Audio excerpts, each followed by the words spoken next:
Nature maintains simplicity in health management, yet human practices often complicate it due to ignorance. Incomplete knowledge frequently results in an incomplete diagnosis and, consequently, incomplete treatment. This is not a theoretical claim but is exemplified by a real-life incident involving a specialist doctor who endured suffering for 9 months and 9 days, rather than an ordinary layperson. Consider the case of a patient who experienced severe tearing pain in the chest, stiffness in the chest muscles, burning sensations, and ulcerative bone pain, with the chest pain radiating to the left arm accompanied by sweating. The prevailing misconception that such symptoms only indicate a heart attack, combined with ignorance of the fact that individuals with a pulsatilla constitution might exhibit similar symptoms, reflects incomplete knowledge. Furthermore, other crucial symptoms were disregarded, such as the pain worsening in standing and sitting positions and alleviating when pressure was applied or the patient walked slowly. How can one be deemed a specialist when they solely focus on interpreting pain, ignoring associated symptoms, and proceed to perform angiographies, identify blockages, and carry out interventions like stent placements and bypass surgeries? While these procedures might appear to offer comprehensive treatments, the patient's ongoing pain after these interventions underscored the inadequacy of the treatment. True relief was only achieved when the healthcare provider recognized the full spectrum of symptoms, conducted a thorough diagnosis of pulsatilla, and administered the appropriately indicated nature's remedy, pulsatilla, a treatment approach not commonly embraced in specialist training. It was only then that the patient was finally freed from pain, which testifies complete treatment. Meet a 53-year-old specialist doctor whose medical journey speaks volumes about resilience and unexpected challenges. After receiving a heart stent, she faced 9 grueling months of complications, leading to an open-heart bypass surgery. Despite following her medication regimen diligently to prevent angina and stroke, she encountered further setbacks when the initially placed stent became blocked, followed by 2 additional blockages. Here are the detailed events from the doctor herself, shared via personal communications.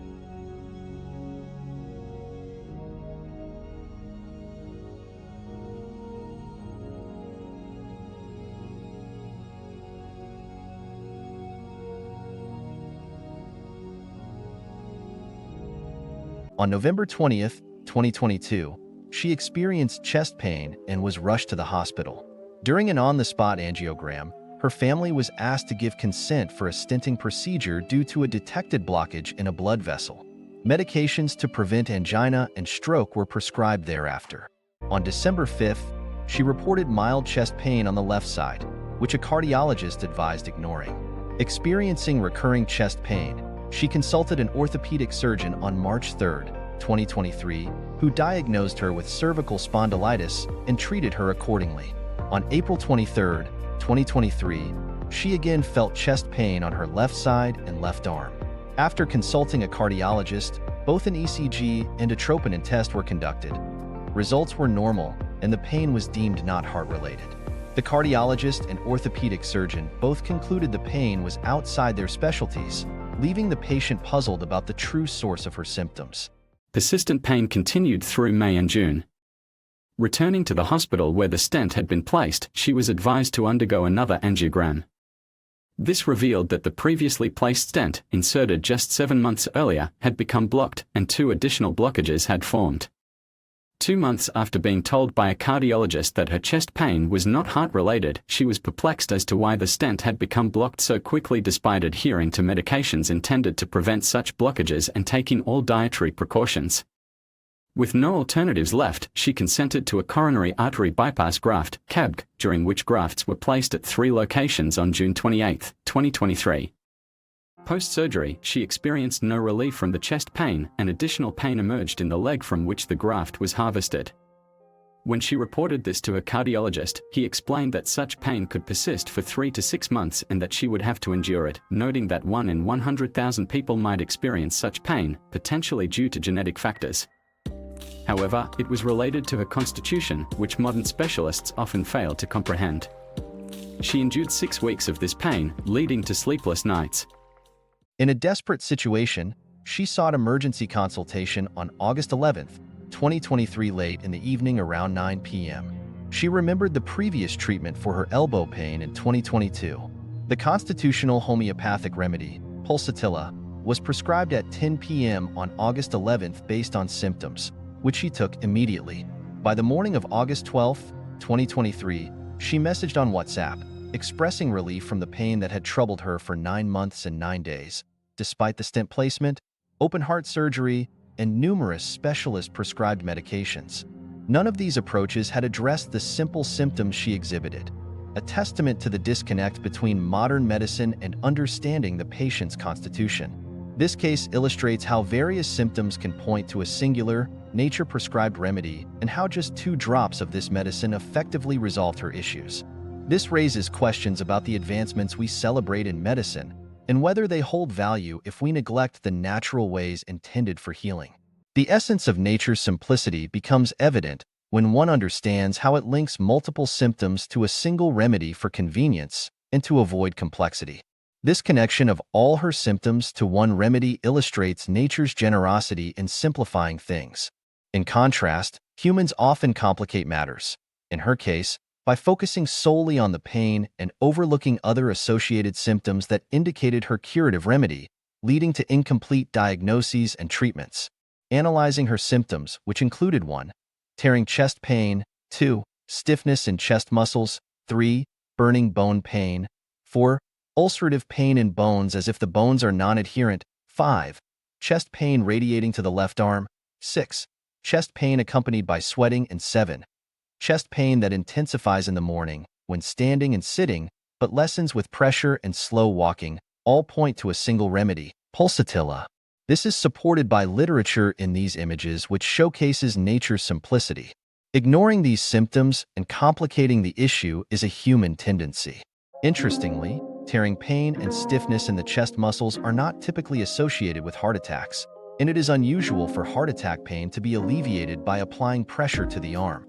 She used to place a pillow on her left arm and have her son, weighing 70 kilograms, sit on it. Moreover, when she presented with elbow pain in March 2022, she exhibited numerous symptoms, all of which again pointed to the same remedy, pulsatilla. This underscores nature's intention to maintain simplicity.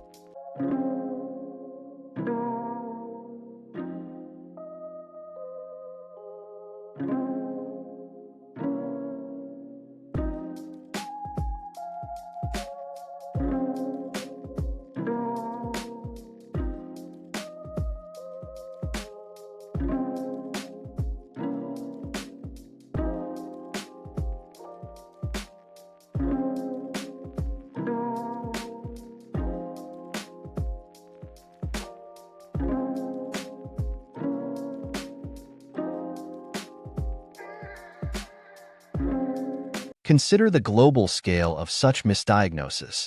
People with chest pain rarely consult a doctor like me due to my pediatric and holistic background. However, many individuals experiencing chest pain seek out specialists, hoping their symptoms will be accurately interpreted. What, then, is the reality? How often is the true cause of chest pain accurately identified? We will explore this issue further through another detailed case from my practice and discuss numerous brief cases in an upcoming video. A 44-year-old woman whose children I used to see 15 to 20 years ago as a pediatrician urgently came to my clinic. At the time, my patient's waiting list was extended by about 2 weeks, and she was initially told to come after that period. Unable to wait due to her unbearable chest pain, she rushed into my office in tears, pleading for immediate attention. On humanitarian grounds, I agreed to see her immediately. I saw her on August 5, 2019, and her angiogram report showed a 99% tight lesion in the left main carotid artery and 70% stenosis in the left anterior descending artery, LAD. These findings typically justify surgical interventions. However, the fact that her symptoms of chest stiffness worsened instead of improving post-surgery raised a critical question. Were her symptoms truly related to the arterial blockages identified in the angiogram? The logical expectation would be that removing the blockages would alleviate her symptoms. The persistence and worsening of her condition suggested a potential misinterpretation or oversight in understanding her symptoms. This raises concerns about what critical details might have been overlooked, indicating a possible gap in training and understanding among her healthcare providers. What were the neglected details in her case and what should have been considered differently? The overlooked symptoms were 1. Chest pain peaks around 6 p.m., lasting until she sleeps, with only mild discomfort in the morning. 2. The pain intensifies after eating but decreases with belching. 3. The pain increases after waking from sleep, especially after a period of rest. 4. The pain is noticeable after walking half a kilometer in the open air. 5. Pain and stiffness below her right breast occur only when she lies on her left side. This disappears when she turns to her right side. Her main complaint of chest pain notably reduces when she lies on her right side. 6. She is unable to sleep on her back due to difficulty breathing. Typically, any chest pain that worsens with exertion, such as walking, is diagnosed as angina. However, individuals like those with a phosphorus constitution may experience breathlessness when walking quickly or in windy conditions, illustrating that a one-size-fits-all approach is not always applicable. The patient's symptoms were simple, but the specialist did not interpret them as they should have been interpreted to find a curable remedy because they lacked the training to understand their significance. The following symptoms were consistent with the phosphorus constitution and were also ignored: headaches when hungry, sensitivity to sound, with palpitations triggered by unexpected or loud noises. Phobias include fear of darkness, heights, and enclosed spaces, brooding, a tendency to dwell on past events, profuse and delayed menstruation, preference for eggs, chicken, and fish. Given these details, it became clear that her symptoms were not solely related to her diagnosed coronary artery disease. Instead, they pointed to a characteristic constitution of phosphorus.